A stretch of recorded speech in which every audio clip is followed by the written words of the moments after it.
ఉమ్మడి విశాఖ జిల్లాలోనూ భారీగానే నామినేషన్లు దాఖలయ్యాయి. విశాఖ ఎంపీ స్థానానికి 58 మంది అభ్యర్థులు నామినేషన్లు వేయగా అసెంబ్లీ స్థానానికి సుమారు 150 మంది అభ్యర్థులు నామినేషన్లు వేశారు. అనకాపల్లి ఎంపీ బరిలో 29 మంది, అసెంబ్లీకి 75 మంది నామినేషన్లు వేశారు. అలాగే అరకు ఎంపీ బరిలో 38 మంది పోటీలో నిలిచారు. అరకు, పాడేరు అసెంబ్లీలో 44 మంది ఎమ్మెల్యే అభ్యర్థులు నామినేషన్లు వేశారు.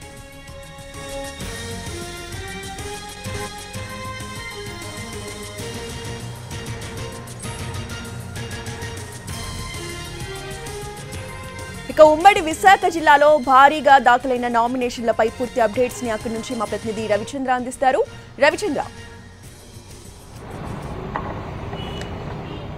15 అసెంబ్లీ 3 పార్లమెంటరీ నియోజకవర్గాలు కలిగిన ఉమ్మడి విశాఖ జిల్లాలో నామినేషన్లు విలువలా దాఖలయ్యాయి. ఒక 125 ఎంపీ స్థానాలకను 3 ఎంపీ స్థానాలకను 125 అప్లికేషన్లు దాఖలైతే ఇక ఎమ్మెల్యేలకు సంబంధించి 269 నామపత్రాలను దాఖలు చేశారు. ఓవరాల్గా అన్ని నియోజకవర్గాల్లోనూ కూడా పోటీ హోరాహోరీగా కనబడుతుంది. ఇక పెద్ద అంటే ఏదైతే హాట్ సీట్స్గా మారిన విశాఖపట్నం ఎంపీ అలాగే అనకాపల్లి ఎంపీ నియోజకవర్గాలకు సంబంధించి కీలకమైన పరిణామాలని చాలామంది అక్కడ ఇండిపెండెంట్గా కూడా పోటీ చేసిన పరిస్థితి ఉంది.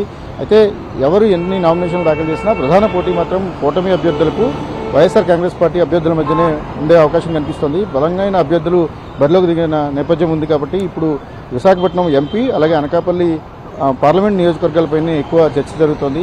విశాఖ నుంచి బొత్స ఝాన్సీ లక్ష్మి అలాగే శ్రీభరత్ పోటీలో ఉన్నారు.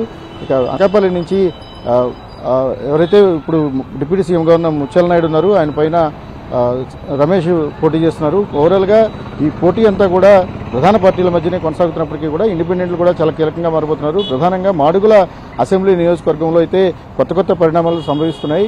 ప్రస్తుతం మాడుగుల అసెంబ్లీ నియోజకవర్గంలో కూటమి అభ్యర్థిగా ఉన్న నామినేషన్ దాఖలు చేసిన బండారు సత్యనారాయణమూర్తికి పోటీగా రెబల్ అభ్యర్థులు దిగుతున్నారు. ఇండిపెండెంట్గా మాజీ ఎమ్మెల్యే పోటీ చేశారు. ఇలాంటి పరిస్థితులు అనేక నియోజకవర్గాల్లో ఉన్నాయి. అరకులో వైసీపీకి కూడా ఇండిపెండెంట్ల బెడద తప్పేటట్టు కనిపించట్లేదు. ఓవరాల్గా ఉమ్మడి విశాఖ జిల్లాలో నామినేషన్లు అయితే పెద్ద ఎత్తున దాఖలయ్యాయి. అనేక చోట్ల ఇండిపెండెంట్లు కూడా ప్రస్తుతానికి పోటీలో ఉన్నారు. వీరు స్క్రూటినీ తర్వాత ఉంటారా లేకపోతే వైదొలుగుతారా అనేది మాత్రం ప్రస్తుతానికి సస్పెన్స్గా ఉంది. ఓవరాల్గా 125 ఎంపీ అప్లికేషన్ నామినేషన్లు అలాగే 269 అసెంబ్లీకి సంబంధించిన నామినేషన్లు దాఖలయ్యాయి. రోజా రైట్, థ్యాంక్ యూ రవిచంద్ర.